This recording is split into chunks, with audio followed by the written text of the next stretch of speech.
7 വർഷത്തിന് മുമ്പ് നമ്മുടെ ഈ പള്ളിയിലെ പൊന്നും കുരിശ് കളവ് പോയതാ. പോലീസ് കള്ളനെ എന്നെങ്കിലും പിടിച്ച് ആ പൊന്നും കുരിശ് തിരിച്ചേൽപ്പിക്കുമെന്ന് കരുതി. പക്ഷെ അത് നടന്നില്ല. അത് നടക്കാതെ വന്നപ്പോഴാ പുതിയ പൊന്നും കുരിശ് പണിയാനുള്ള തീരുമാനം ഈ കമ്മിറ്റി എടുത്തത്. പള്ളി വക ഭൂമി ഏതെങ്കിലും വിറ്റിട്ട് പൊന്നും കുരിശ് പണിയാമെന്ന് ഈ കുണ്ടുകുഴി അച്ഛനോട് ഞാൻ പറഞ്ഞപ്പോ അച്ഛനോട് നോക്ക്, കേട്ടില്ല. അപ്പോഴാണ് അച്ഛൻ ഒരിടത്തും കേൾക്കാത്ത പുതിയൊരു ഐഡിയ ആയിട്ട് വന്നത്. സ്നാപക യോഹന്നാന്റെ സീരിയൽ പിടിച്ച് അതിന്റെ ലാഭം കൊണ്ട് പൊന്നിൻ കുരിശ് പണിയാമെന്ന്. അച്ഛന്റെ തിരക്കഥ, കപ്പ്യാരുടെ മോന്റെ സംവിധാനം. എന്നിട്ട് ഈ സ്നാപയോഹന്നാൻ എവിടെ, പൊന്നും കുരിശ് എവിടെ? എന്താ ഈ സ്നാപയോഹന്നാൻ പൊന്നും കുരിശ് കൊണ്ട് ശബരിമലയ്ക്ക് പോയോ? 5 പൈലറ്റ് എപ്പിസോഡ് നമ്മൾ ഷൂട്ട് ചെയ്ത് കൊടുത്തിട്ടുണ്ടല്ലോ. ഒരു ചാനൽ റിജക്ട് ചെയ്തെങ്കിൽ മറ്റൊരു ചാനൽ നമുക്ക് നോക്കാം. ഭക്തി ചാനലായ ശാലോൺ TV അത് വേണ്ടെന്ന് പറഞ്ഞില്ലേ? ഇനി ഏത് ചാനലാ ബാക്കിയുള്ളത്? ഇടവകക്കാർ സംഭാവന പിരിച്ചു കൊടുത്തത് കപ്പ്യാരുടെ മോന് സംവിധാനം പഠിക്കാനല്ല. ആ കുഞ്ഞാട് സോളമനെ ഞങ്ങൾ വെറുതെ വിടുമെന്ന് വിചാരിക്കണ്ട.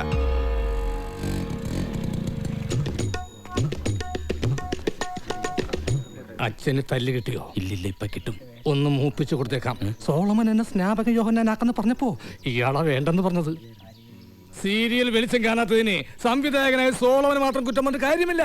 എല്ലാം ചലകുളമാക്കിയത് ഈ കുണ്ടുകുഴി അച്ഛനാണ്. ലോനപ്പാ, അഭിനേതാക്കളെ അച്ഛൻ തെരഞ്ഞെടുത്തത് ഒട്ടും ശരിയായില്ല.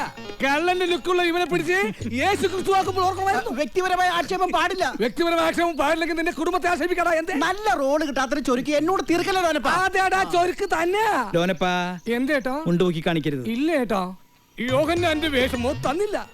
യേശുക്രിസ്തു ആവാൻ 1.5 മാസം പട്ടിണി കിടന്ന് വയറൊട്ടിച്ച് വന്നപ്പോൾ എല്ലാവരും കൂടി എന്നെ കുന്തം പിടിപ്പിച്ച് പഠനാക്കി. ഗമാന്നൊരക്ഷരം മിണ്ടിച്ചില്ല. ഉണ്ണിയേശുവിന്റെ ജന്മ കാലിത്തൊഴുത്തിൽ ഷൂട്ട് ചെയ്യുമ്പോൾ സംവിധായകന് പുറകെ പശുകുത്തി മറിച്ചിട്ടു. അവൻ വന്ന് വീണത് കന്യാമറിയമ്മ എന്റെ ഭാര്യയുടെ മേത്ത്. ഇടത്തെ വാരിയിലല്ല, ഇടത്തെ വാരിയിൽ ഒടിഞ്ഞ് 1.5 മാസം അവൾ ഹോസ്പിറ്റലിൽ കിടന്നു. ഒരു സീരിയൽ അഭിനയിച്ചത് എന്റെ കുടുംബം കണ്ടില്ല. ലോനപ്പാ, ഇല്ലേട്ടാ, പൊക്കണില്ല. അതെ, സീരിയലിന്റെ കഥ കേൾക്കാനല്ല ഇവിടെ കമ്മിറ്റി കൂടിയിരിക്കുന്നത്. ഇടവകക്കാരുടെ പണം പിരിച്ചെടുത്ത് അത് നശിപ്പിച്ച സോളമനെതിരെ എന്ത് നടപടി എടുക്കണമെന്ന് ആലോചിക്കാനാണ്. ഇടവകക്കാരെ വഞ്ചിച്ച സോളമനെതിരെ കേസ് കൊടുക്കണോ? അതെ, അല്ലെങ്കിൽ അവന്റെ ഈ കപ്പ്യാരി എന്താ ഇടവകക്കാരുടെ കാശ് തിരിച്ചു തരട്ടെ. ഞാൻ പറഞ്ഞിട്ടല്ലോ അവനെ സംവിധാനമാക്കിയത്.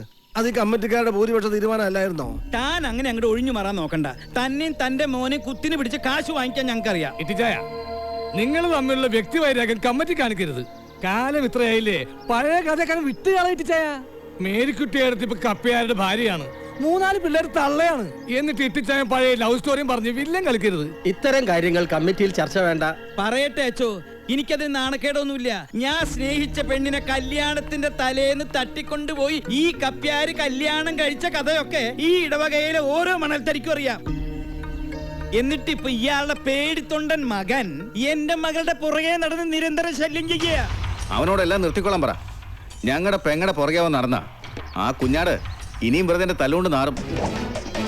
കർത്താവേ, കാത്തു